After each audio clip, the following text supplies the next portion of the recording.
It's about to be so fun. His boost is gonna be crazy.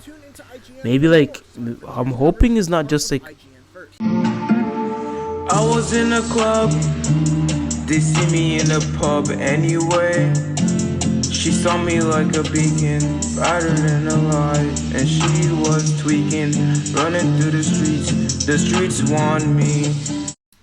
hey, what's up? It's your boy JWIGGS-REACTS here with another video, and we've been keeping up consistency with this whole Sonic Frontiers thing. We're trying to figure it all out on what's really going on with this whole game. Is it gonna be the new change of era in the Sonic games of all time? Okay, will we get a new change of pace? Will we get a new momentum of Sonic games coming out back to back, doing us a W as Sonic fans? Okay, will we be getting that?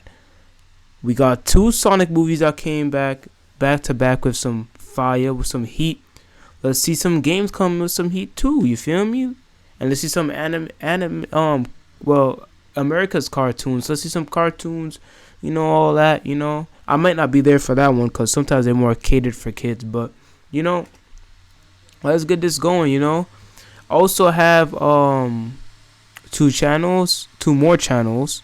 This is my reaction channel, JWIGGS-REACTS. I also have another channel called JWIGGS Gaming, where I game on that channel, and then I also have a main channel called King JWIGGS, where I vlog on that channel, So definitely check those out.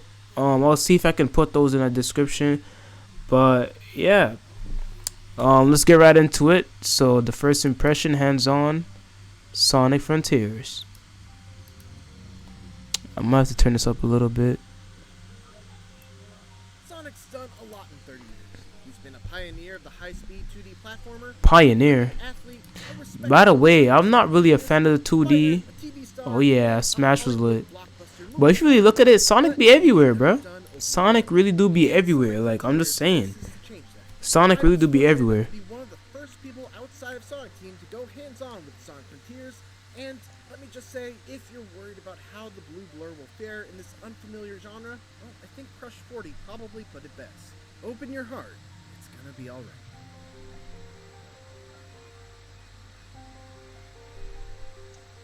The first thing that struck me about Sonic Frontiers was how uniquely somber and serene it was right from the outset. After flying into a wormhole with Tails and Amy, Sonic finds himself separated from his friends and all alone on an isolated island, with nothing but an AI voice guiding him to collect the Chaos Emerald. Wow, so there's an AI voice. We haven't heard the AI voice at all the whole game. They've been muting a lot of things, even Sonic's voice. And it's a vibe that's driven home even further by the beautiful yet minimalist piano melodies that accompany Sonic as he explores the island. Yeah, it's pretty chill. Definitely gave me Breath of the Wild vibes.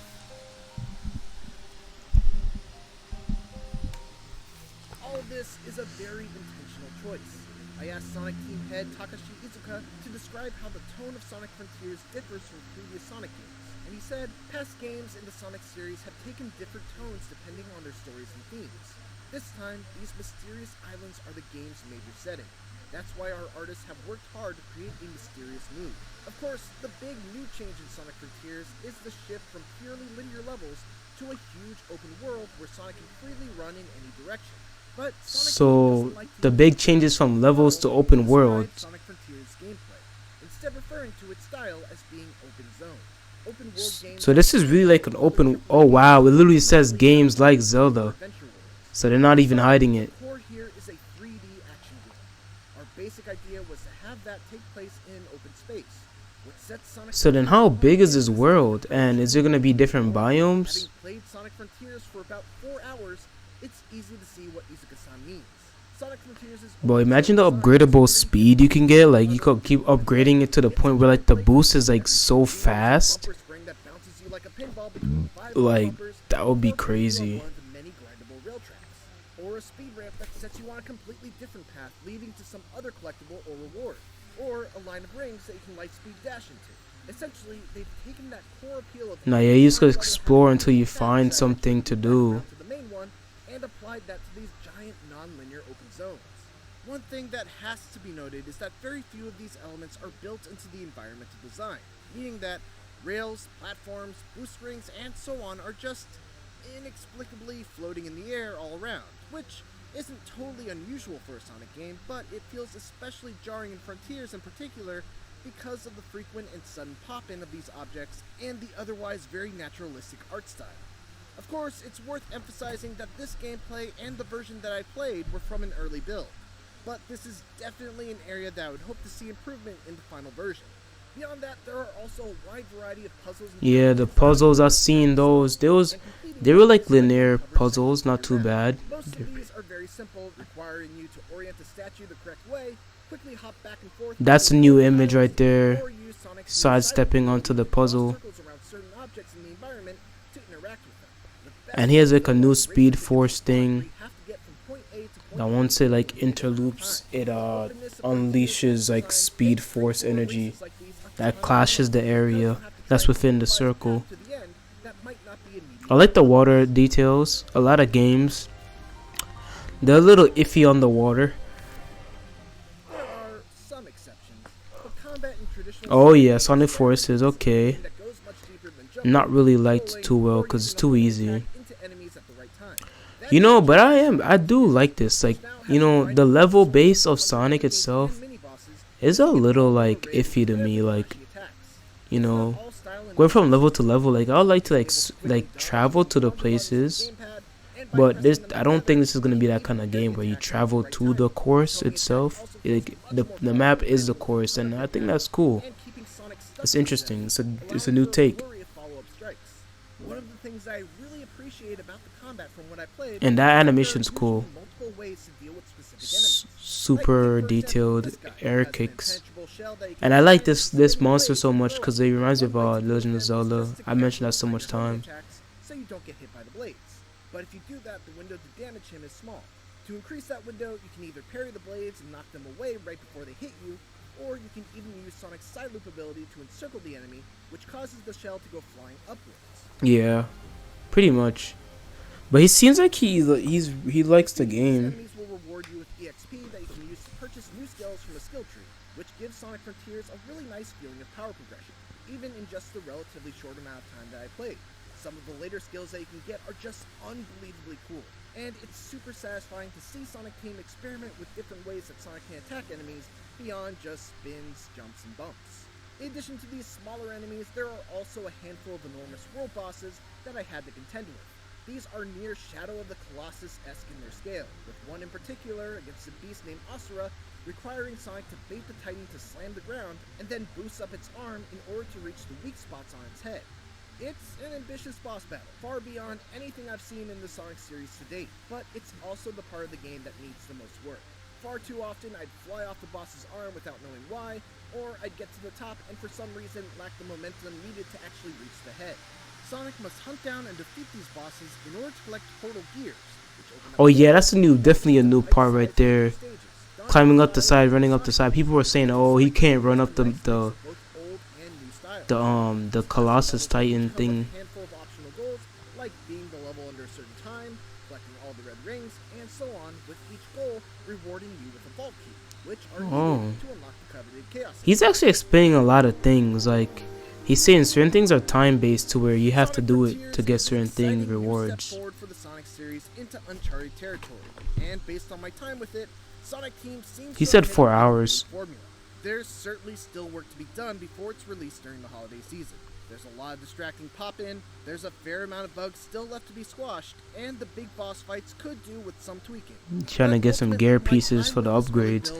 But what I'm really hyped for is the speed. When you upgrade the speed, bro, it's about to be so fun. His boost is going to be crazy.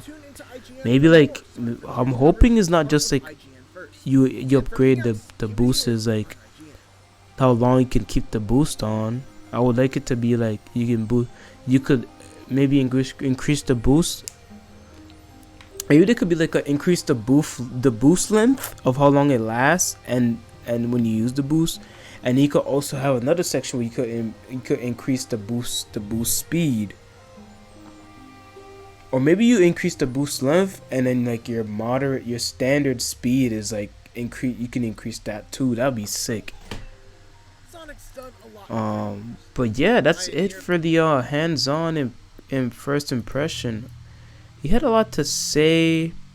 I think it's pretty interesting. He seems to really like the game. He agreed that it needs a lot of work still, and it's just funny. I saw something on TikTok. It probably like TikTok. I'm clicking off this video, but chill. Someone said, "Imagine working on a year for five years and you get this." Now I find that very disrespectful, cause the game's not even bad. It just has a few kinks here and there, but in certain aspects, I'm thinking about it, and it's like 5 years is a lot. So now I'm thinking, like, to create a game like that, like, is it really that hard, or is it because there's so many like big monopolizers on top, informing the creators, the head chief creators and the low chief creators to do certain things, it prolongs what's really needed for the game. Because if I feel like if say if one person was in charge of this whole thing and they said, hey, I want the game to be like this for the next upcoming year, and I feel like it wouldn't need that much time, but because there's so many monopolizing people on top, they're like, hey, we need this game to be like this, and then if they keep hearing like certain outputs, and this here and this there, this game's doing like this and that game's doing like that compared to other games, they keep getting outputs, they're compacting it into like the feedback of the head chief advisors of the creating company and all of that, and it's going back into the creators. Then they have to go back and change this that they actually did last year and undo that and put this back in and fix that around, and it's like these things are already being finalized, but I think what it is that they just keep changing it. They keep changing it, doing it, changing that, doing this, changing that, doing this, undoing it, deleting it, putting this one in, fixing that around, putting that around. It's like it's the thing is what's making it being made for years is maybe not that it's not that it couldn't be done. Is that it's been done. It's been finalized so many times to the point to where it's just never perfect enough to the creator's eye.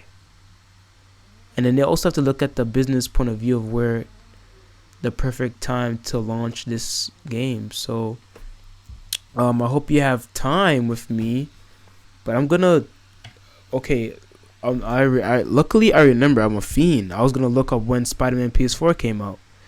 That was 2018. So 2019, 2020, 2021, 2022, and Spider-Man PS5 is coming out. Well, Spider-Man 2, it's coming out 2023. So that's 5 years already. So, and I'm pretty sure the game has been finalized already. It's just that they keep like every little like sometimes I guess as fans too can give them hints.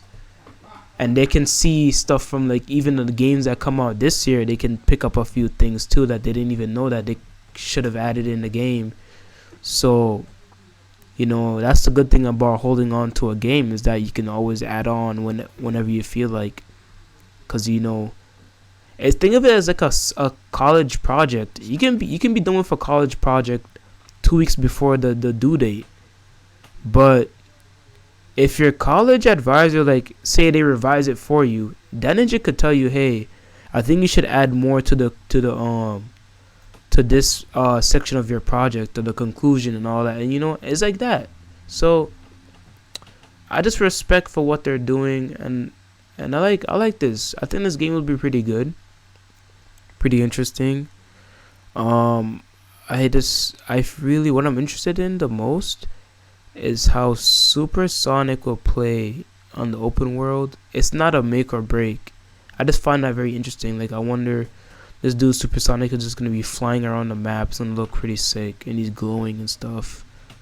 Cause the area is so green, so you just seeing like this yellow glowing hedgehog just flying through the map is pretty cool. But as far as that, I do want to see a story-based mission eventually. I would love to see that. And yeah. But that's all for the video today on the hands-on first impression of the Sonic Frontiers IGN. And I hope you all enjoyed this reaction. Stay tuned for more. JWIGGS Reacts out. I was in a club, they see me in a pub anyway. She saw me like a beacon, brighter than a light.